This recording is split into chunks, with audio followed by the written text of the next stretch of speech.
Alright mga kauto, so for today's video ay magre-repair tayo ng alternator. So ito ay alternator ng Nissan Escapade. So naubos na yung natanggal ko na to doon sa unit. So natanggal ko na rin to, malalim na tong niya, commutator niya. So yan, ang gawa ko, binalutan ko ng wire para tumaas siya, tapos saka natin hihinangan.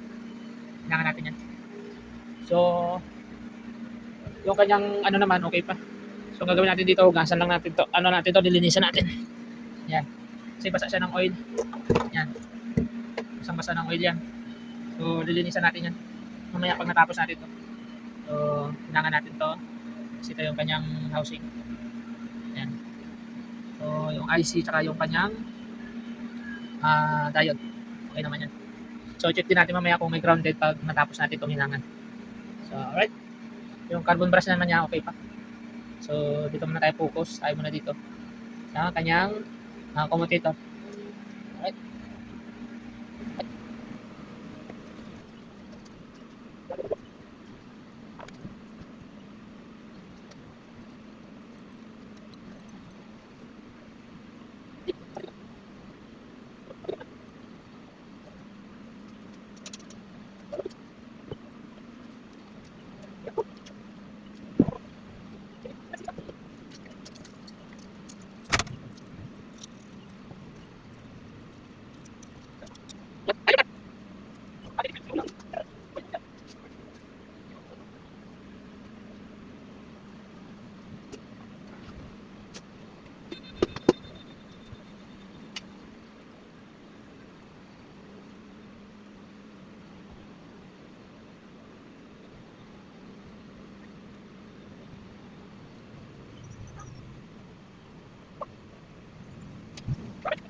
Alright. Alright. Ayan na. Nahinang na natin. So, gagawin natin, lilinisin natin to, grinderin natin para pantay. So, tapos na natin ibalik at manual testing. Alright.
Yeah. So, okay na. Ayan na. So, okay na siya mga kauto. So, ayan na. Nagawa ko na. Nagawa ko na yung commutator. Ayan. So, okay na siya. So, linisan na lang natin ang ayos tapos saka natin ibalik sa house niya. So, ayun mga kauto. So, alright mga kauto. So, ito na. So, dito na tayo sa unit. So, balik na natin to. Ito yung alternator. So, dun yun sa ilalim. Dito sa ilalim na to yung alternator. Position niya.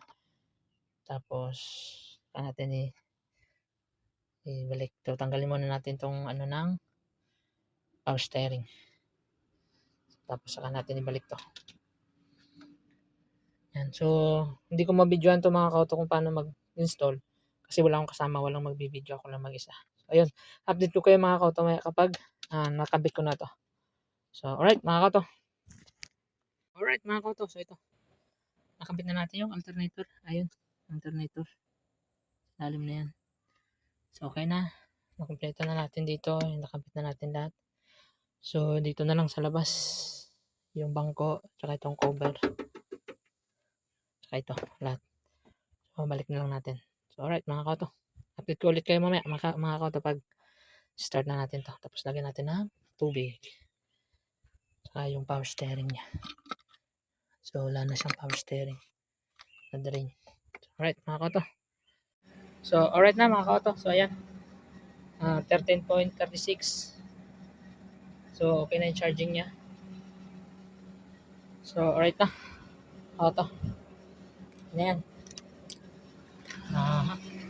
Okay na yan. Naka-under na rin yung makina. So, okay na. Naka-under na yan.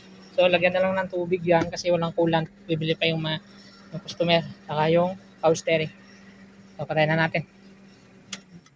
So, alright na mga kauto. So, okay na siya.